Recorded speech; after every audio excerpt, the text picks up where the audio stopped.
নাজিরান দেউতিখাতায় বিজেপির প্রতিবাদ মিছিল। নাজিরান দেউতিখাতা উত্তম দাস 22 জুলাই তুফানগঞ্জ বিধানসভার অন্তর্গত রামপুর 1 নম্বর অঞ্চলের নাজিরান দেউতিখাতা এলাকায় বুধবার দুপুরে পঞ্চানন বর্মা মোড় থেকে ভারতীয় জনতা পার্টির উদ্যোগে একটি প্রতিবাদ মিছিল অনুষ্ঠিত হয়। বিজেপির 4 নম্বর মণ্ডলের সহ সভাপতি বিশ্বজিৎ তালুকদার অভিযোগ করেন, এলাকায় অবৈধভাবে বালুবাহী ডাম্পার আটক করার ঘটনাকে কেন্দ্র করে কিছু অসাধু ব্যবসায়ী 4 নম্বর মণ্ডল সভাপতির ওপর চড়াও হন এবং তাদের বিরুদ্ধে একাধিক মিথ্যা মামলা দায়ের করা হয়েছে। এরই প্রতিবাদে এই বিক্ষোভ মিছিলের আয়োজন করা হয়। তিনি আরও বলেন, আলিপুরদুয়ার জেলার কিছু অসাধু ব্যবসায়ী এইসব পাচারকারীর সঙ্গে যুক্ত রয়েছে এবং পঞ্চানন বর্মা মোড়ের পাশে কোচবিহার জেলার অন্তর্গত কিছুটা জায়গা দখল করে অবৈধ বালু পাচার ব্যবসা চালাচ্ছে। ভারতীয় জনতা পার্টি অবৈধ কাজের বিরুদ্ধে অবস্থান নিয়েছে এবং যারা এ ধরনের অসাধু কার্যকলাপের সঙ্গে জড়িত তাদের বিরুদ্ধে কঠোর ব্যবস্থা নেওয়ার দাবি জানানো হচ্ছে।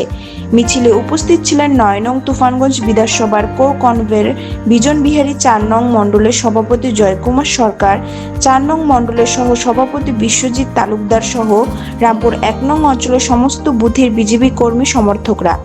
মিছিল চলাকালীন আইন শৃঙ্খলা বজায় রাখতে বক্সিরহাট থানার অধীন জোড়াই ফাঁড়ির পুলিশ প্রশাসন উপস্থিত ছিল। Bureau report, Bengal air news.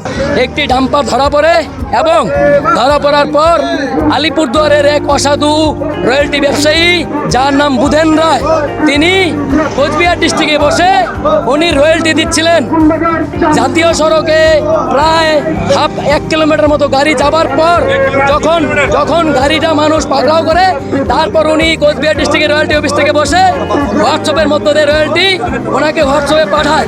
যখন আমরা প্রতিবাদ করতে যাই, কালকে ওনার সাথে এই নিয়ে আলোচনা করতে যাই, উনি ওনার গুন্ডা বাহিনী দিয়ে আমার মন্ডল প্রেসিডেন্টের ওপর হামলা করায় এবং আমরা শুনতে পাই যখন আমাদের কর্মীরা প্রতিবাদ করে তারা নাকি আমাদের 5 জনের নামে মিথ্যে মামলা দিয়েছে।